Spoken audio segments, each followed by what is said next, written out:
Bonjour à toutes et à tous. Bienvenue à cette première séance dédiée à la norme ISO 45001, le système de management de la santé et sécurité au travail.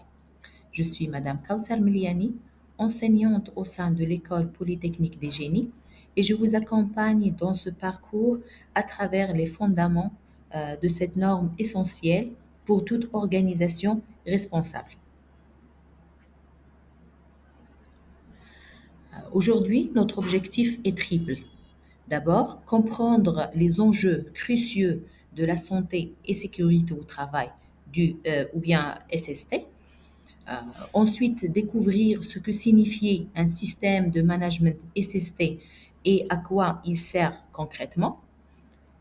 Enfin, situer la norme ISO 45001 dans son contexte pour mieux en saisir la portée et l'importance. Commençons par le contexte mondial.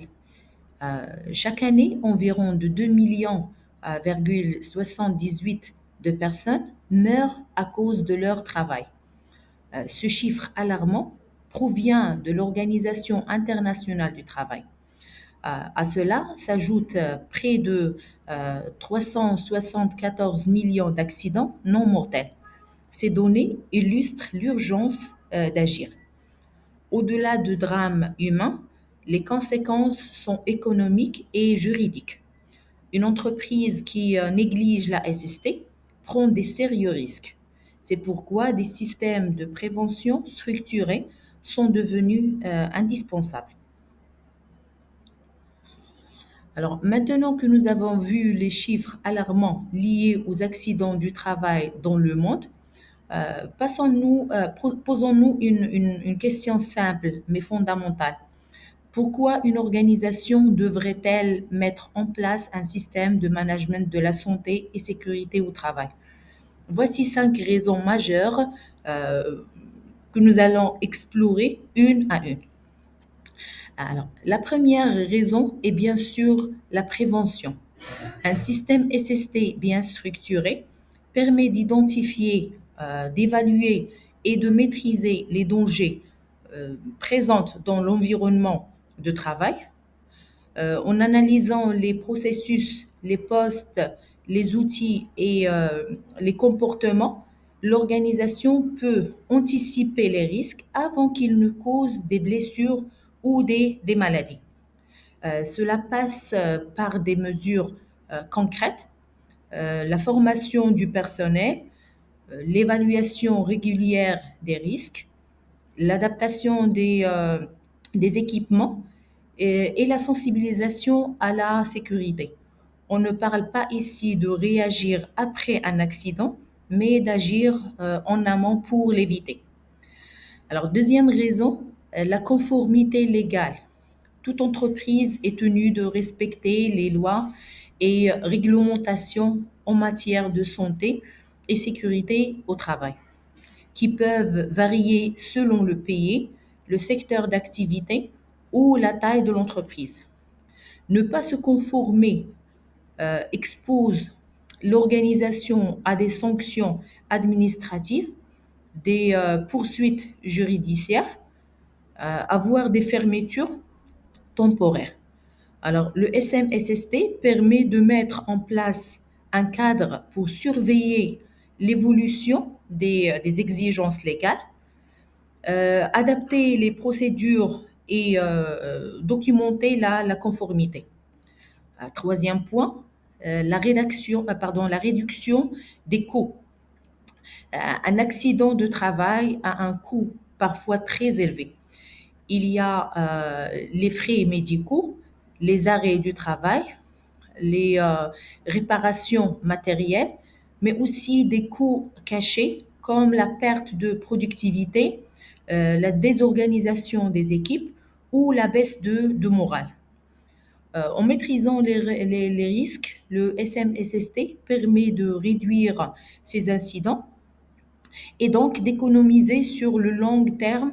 C'est un investissement qui protège à la fois les personnes et les ressources financières. Quatrième raison, le bien-être au travail.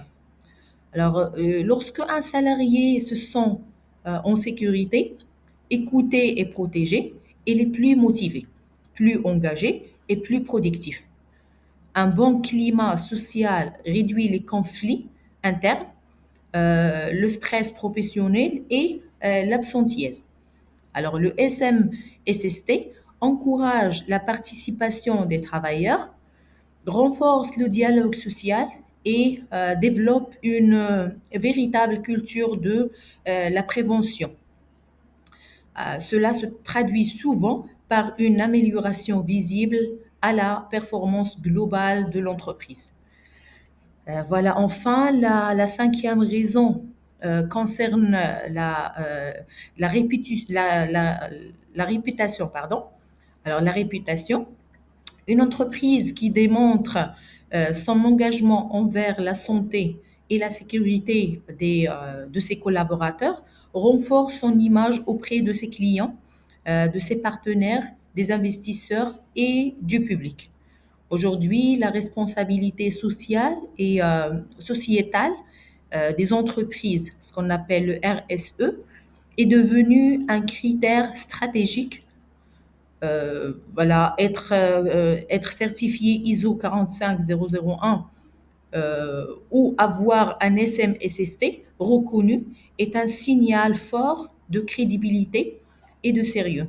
C'est un facteur de différenciation sur le marché.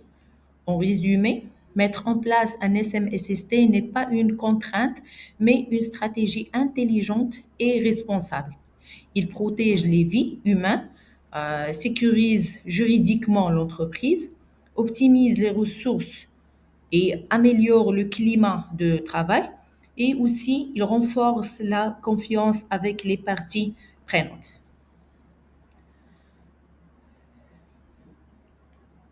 Alors, pour bien comprendre la norme ISO 45001, il est essentiel de remonter à ses origines. Il n'est pas apparu du jour au lendemain. Il est le résultat d'une évolution progressive du besoin du besoin de structurer la santé et la sécurité au travail à l'échelle internationale. Alors, avant ISO 45001, la principale référence utilisée dans le domaine de la santé et sécurité au travail était le référentiel appelé OSAS 18001. OSAS signifie Occupational Health and Safety Assessment Series. Alors, Occupational Health and Safety Assessment Series. Il ne s'agissait pas d'une norme ISO, mais d'un standard développé par un consortium britannique. Il s'appelle le BSI, British Standards Institution. Alors, OSAS 18001 a été conçu pour fournir un cadre aux entreprises souhaitant gérer les risques SST de manière proactive. Il a été largement adopté à travers le monde, mais il avait certaines limites que nous allons voir. Alors, la première version du référentiel a été publiée en 1999. Il a ensuite été révisé en 2007. Cette période correspond à une prise de conscience croissante des enjeux liés à la sécurité au travail. Mais les initiatives restaient encore souvent nationales ou sectorielles. Un élément fondamental à retenir. OSAS 18001 n'était pas une norme ISO. Cela signifie qu'il ne faisait pas partie de la famille des normes reconnues internationalement par l'Organisation internationale de normalisation. Il manquait l'harmonisation avec les autres normes ISO existantes, comme ISO 9001 pour la qualité ou ISO 14001 pour l'environnement. Cela posait probablement aux entreprises euh, cherchant à intégrer plusieurs systèmes de management. Alors, c'est précisément ce besoin d'un cadre commun, clair, reconnu et harmonisé à l'échelle mondiale qui a conduit à la création de la norme ISO 45001. Cette norme a été officiellement publiée en mars 2018. Il est le fruit de plusieurs années de travail mené par un comité international ISO PC 283. Alors, composé d'experts et santé, sécurité, droit au travail, industrie, etc. Alors, avec ISO 45001, on entre dans une nouvelle ère. C'est d'une norme structurée selon la structure HLS, High Level Structure, intégrable avec les autres systèmes ISO, avec un accent renforcé sur le leadership, la consultation des travailleurs et l'amélioration continue.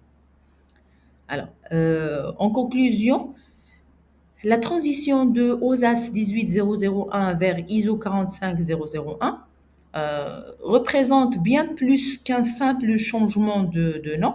C'est une évolution vers un modèle de management plus global, plus intégré et surtout plus adapté aux enjeux d'aujourd'hui et de demain.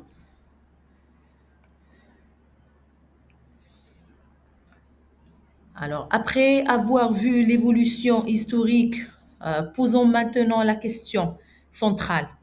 Qu'est-ce que réellement la norme ISO 00, la norme ISO 45001?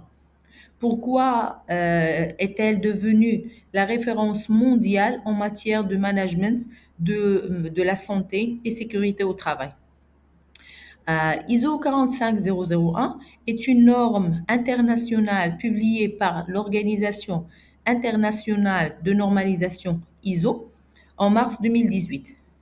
Il définit les exigences pour mettre en place un système de management de la santé et sécurité au travail, ce qu'on appelle un SMSST. L'objectif principal de cette norme est clair. Alors, fournir aux organisations un cadre structuré pour identifier les dangers, évaluer les risques et mettre en œuvre des mesures préventives efficaces afin de protéger la santé physique et mentale des travailleurs. ISO 45001 repose sur un principe de gestion bien connu, le cycle PDK, qui signifie Plan, Do, Check, Act. Plan, ça veut dire planifier, identifier les risques fixer des objectifs SST, planifier les actions. Mettre en œuvre Do, appliquer les plans, les procédures et les contrôles. Vérifier, check. Suivre les indicateurs, auditer, analyser les résultats. Agir, bien acte. Corriger, améliorer, mettre à jour le système. Alors, ce cycle permet une dynamique d'amélioration continue, ce qui est essentiel pour s'adapter à l'évolution des risques, des technologies et de la réglementation. Contrairement à une approche réactive qui intervient après qu'un accident se soit produit, ISO 45001 promeut une approche préventive. Il demande aux organisations de repérer les dangers potentiels, de les analyser, puis de les éliminer ou de réduire leurs probabilités et leurs conséquences. Cela inclut aussi bien les risques physiques comme les chutes, les bruits des machines, que, que psychosociaux comme le stress, la charge de travail ou le harcèlement. Alors, l'idée est de construire une culture de prévention à tous les niveaux de l'organisation avec une implication réelle des dirigeants et des employés. Pour résumer, ISO 45001 est bien plus qu'un ensemble de règles, c'est une méthodologie complète pour rendre le lieu de travail plus sûr, plus sain et plus humain. Il aide les organisations à passer de la réaction à la prévention, de l'obligation à l'engagement. Alors maintenant que nous avons bien compris ce qui est ISO 45001, il est utile de comparer cette norme à son euh, prédécesseur, euh, le référentiel OSAS 18001. Cela nous permet de mieux mesurer les évolutions majeures qui ont été apportées et de comprendre pourquoi cette transition était nécessaire. Alors, la première grande différence est que OSAS 18001 n'était pas une norme ISO officielle.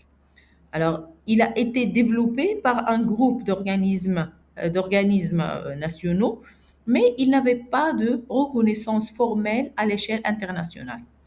À l'inverse, ISO 45001 est une norme ISO. Il a été élaboré par l'Organisation internationale de normalisation avec la participation de nombreux pays.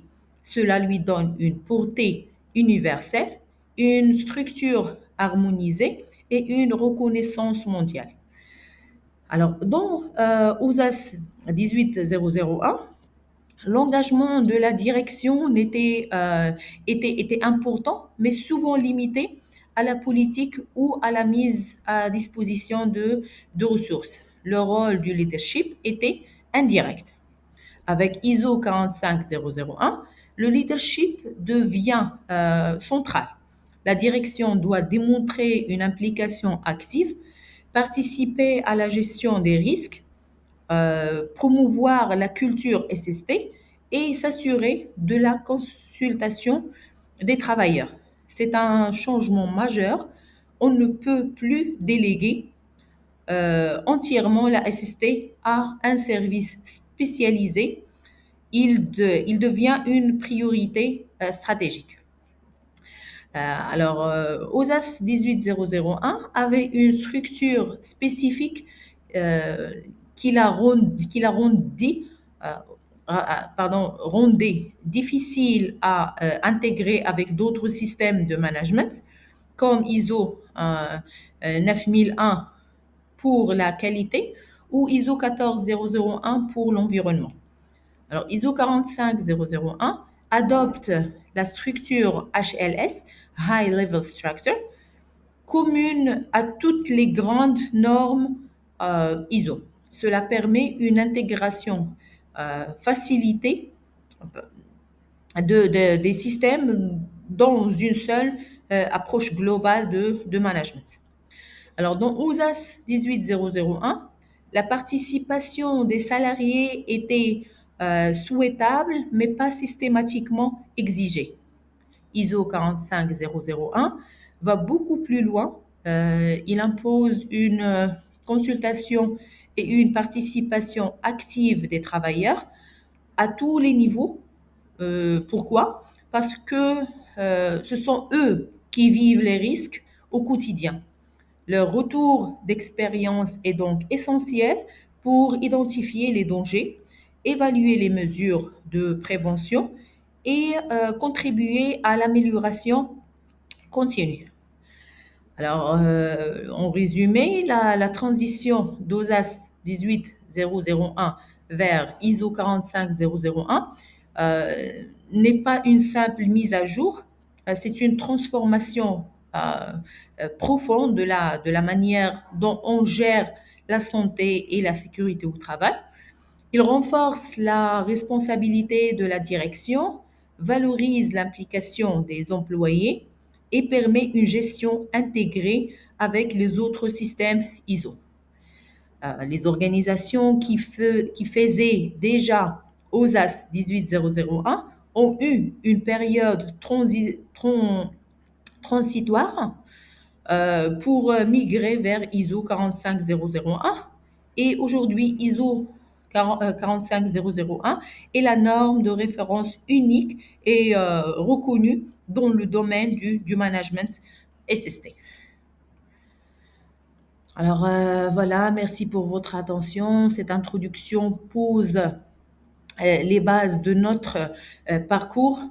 Dans les prochaines séances, nous irons plus loin dans la compréhension des exigences de la norme ISO 45001 en abordant les termes clés, la structure de la norme et sa mise en œuvre dans une organisation réelle.